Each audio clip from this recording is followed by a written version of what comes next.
Hey everyone, Hakase here. Welcome back to my channel. Today I'm taking a quick look at Freehold. Now, if you guys haven't seen my talents before, here they are real quick. From the beta, I've just changed Drain Soul to Deathbolt because I don't want to be casting as many UAs, and Deathbolt is very useful in boss encounters. As for my gear right now, it's 339. I got some decent pieces with a bunch of haste, although Mastery could be slightly better. Mastery stacking could be slightly better for dungeons, but I like that haste and I got it wherever I could. I'm using this unused trinket here for my Deathbolt, but anyway, let's get into the dungeon. So just to begin in this dungeon, it's very important that you're careful with your pulls. As you can see, we've pulled a bit more than we wanted to. You can definitely feel free to use your cooldowns, like even 3 minutes, on these first packs, because upstairs there's a bunch of packs. So this is the worst mistake in this dungeon, is trying to skip this pack over here. Well, actually the worst mistakes in this dungeon are trying to skip it all. But especially this pack. This pack is the most notorious one, so I would advise you highly not to skip it. You can see here they're throwing the tank around, so you really don't want to skip any of this trash. You never know where the tank is going to get thrown. The other thing to keep in mind is that these mobs, when they throw the tank away, they no longer have aggro on the tank, and so they can actually hit someone else, so be careful not to stand next to them. So this boss doesn't do anything too dangerous, just avoid those charges. So just essentially spread out, stay out of bad things.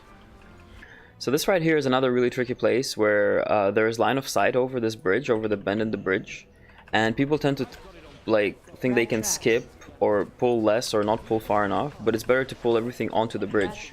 Then you don't cause this line of sight issues for the healer and for the DPS. The other thing you want to keep in mind is that the next boss, there's actually 3 bosses at once. And if you don't clear this area here, and if you don't talk to this person, I think, or something, basically if you don't clear this area, you're actually going to fight 3 of the bosses at the same time, and you're going to have a bad time. So this is pretty much the second most dangerous place that causes wipes, because people pull too many mobs. As you can see, we're pulling carefully, which is the right thing to do. This is not actually slow, this is fast, because we're not going to be wiping at this rate. So essentially, you can see if you do it right, one of the bosses will actually become friendly to you, and that's what you want to get. Now again, this fight, really dynamic. You really want to stay out of all the shit. For the little Vulpura lady there, you want to stay close to her because she's going to do this spinning around with cones, shooting cones at you, and you don't want to get hit by multiples of those. Yeah, so once you have only 2 bosses out of 3 active, it's just pretty much tank and spank here.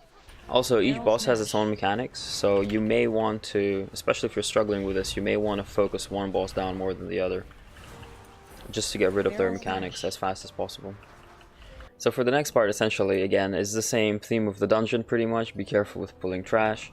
Do not try to skip, because most of this trash will either knock you back or somehow make you get into the other pack if it's nearby.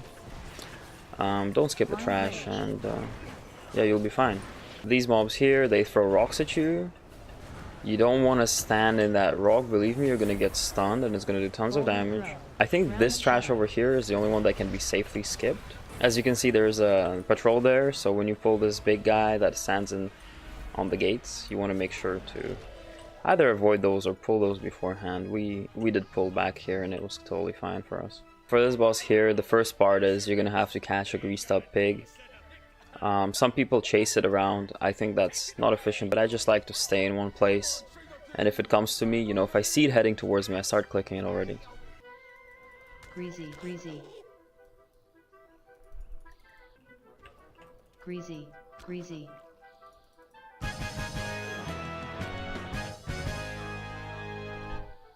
So this boss is quite easy. I mean, all of these are super fucking easy. He just throws shells, just avoid them because they knock you back, they're gonna interrupt your spellcasting, etc. I'm gonna save my 3-minute cooldown for the next boss. So on this boss, it's quite a lot more important to follow the mechanics because he makes these sharks chase you essentially, and you have to stay away from them and you have to kite them into the pools. They will kill you if they get to you, and they move faster and faster. You also obviously want to move out of that if you're a melee. So after a while of you kiting the sharks, he's gonna come and pick them up. Kiting them through the pool here will make them go slower. One pretty serious thing to watch out for is to be very, very careful with your AoE and cone abilities, because there are some unfriendly NPCs around the arena which will aggro on you and come down, as you can see over here. So you see we had quite some trouble here. I don't think people kited the sharks very well, so few of us ended up dying, and that was quite close actually. The next place you want to go is like you want to cross this bridge, so this trash pack can still be skipped, and this is like one of the safer skips. You just go up this building and jump over onto the bridge. This is another dangerous, like whenever you're coming off a bridge, it's a dangerous area. You're probably going to pull more than expected. You're going to line of sight yourself and your healer, etc, etc. So you want to be careful here again. So my team is taking it really carefully, even without hearing my advice directly. Maybe they're telepathic or something. Before we start this fight here, I will tell you guys, this is a good idea to pull this trash pack. It will take you 30 seconds to kill it, right? But let's see if we can survive over here. Okay, so this trash pack was quite hard. The good news is we didn't pull the extra pack over there. So this boss here, again, pretty straightforward. He puts just garbage on the ground. He puts more as the fight goes on. Just avoid that shit and you'll be totally fine. Although again, he does do quite a lot of damage, so if the longer you take to kill him, the more pressure will be on your healer. Your healer might actually find it difficult to keep up at some point. So when you get that cannon barrage over there, you want to kite it away from your group, really. Don't kite it into other people so they don't have to move. Yeah, so that's pretty much it, guys. If you found this helpful, please leave me a like and subscribe to my channel for more stuff like this. And I'll see you guys in the next one. See ya.